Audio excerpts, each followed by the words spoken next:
अयोध्येतील श्री राम मंदिरावर आज दिमाखात फडकणार भगवा ध्वज। पंतप्रधान मोदींच्या हस्ते होणार ध्वजारोहण। धर्मध्वजावर तेजस्वी सूर्य, ओम ही प्रतीकं।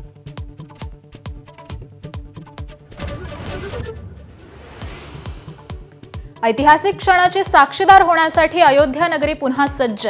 संपूर्ण मंदिर विविध रंगांनी न्हाऊन निघालं। मंदिराला आकर्षक रोषणाई। अयोध्येतील प्रत्येक घडामोड एबीपी माझावर। स्थानिक स्वराज्य संस्थांच्या निवडणुकीबाबत आज सुप्रीम कोर्टात सुनावणी। अनेक ठिकाणी 50% आरक्षण मर्यादा ओलांडल्याचा आरोप। आजच्या सुनावणीवर निवडणुकांचं भवितव्य।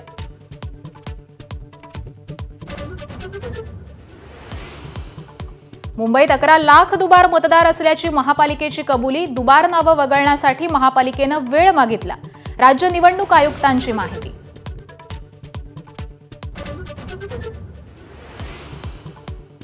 ठाकरेंची शिवसेना आणि मनसेच्या शिष्टमंडळानं घेतली राज्य निवडणूक आयुक्तांची भेट। प्रारूप याद्यांमध्ये हरकती नोंदवण्यासाठी 21 दिवसांची मुदत देण्याची मागणी। मागण्या मान्य न झाल्यास रस्त्यावर उतरण्याचा इशारा।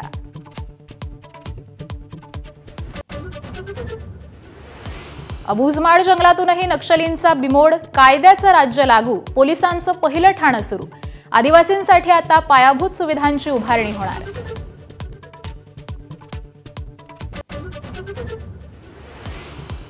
संतोष देशमुख हत्या प्रकरणात जेलमध्ये असलेल्या वाल्मिक कराडची धनंजय मुंडेंना आठवण। एका व्यक्तीची कमी भासते। जाहीर सभेत वक्तव्य। दमानिया जरांगे यांचा हल्लाबोल। कॉमेडियन कुणाल कामराची पुन्हा वादग्रस्त पोस्ट। राष्ट्रीय स्वयंसेवक संघ भाजपला डिवचण्याचा प्रयत्न। आरएसएस असं लिहिलेल्या शर्टावर पुत्रा लघुशंका करत असल्याचं चित्र। भाजपवर निशाणा।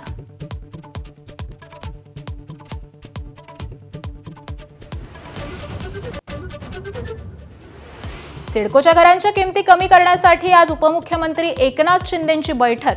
हिवाळी अधिवेशनात घरांच्या किमती कमी करण्याचं सरकारनं दिलं होतं आश्वासन। बैठकीला शशिकांत शिंदे, विक्रांत पाटील उपस्थित राहणार।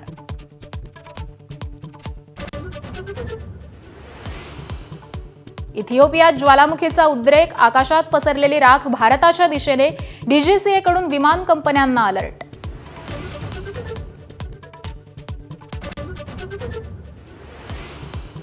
भारतीय पासपोर्टवरून अरुणाचल प्रदेशातील महिला प्रवाशाची शांघाय विमानतळावर अडवणूक।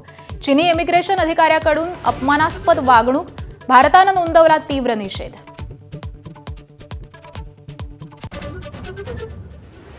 गुवाहाटी कसोटीत टीम इंडिया बॅकफूटवर। भारताची फलंदाजी ढेपाळली। पहिला डाव 201 धावांवर आटोपला। दक्षिण आफ्रिकेची 314 धावांची आघाडी।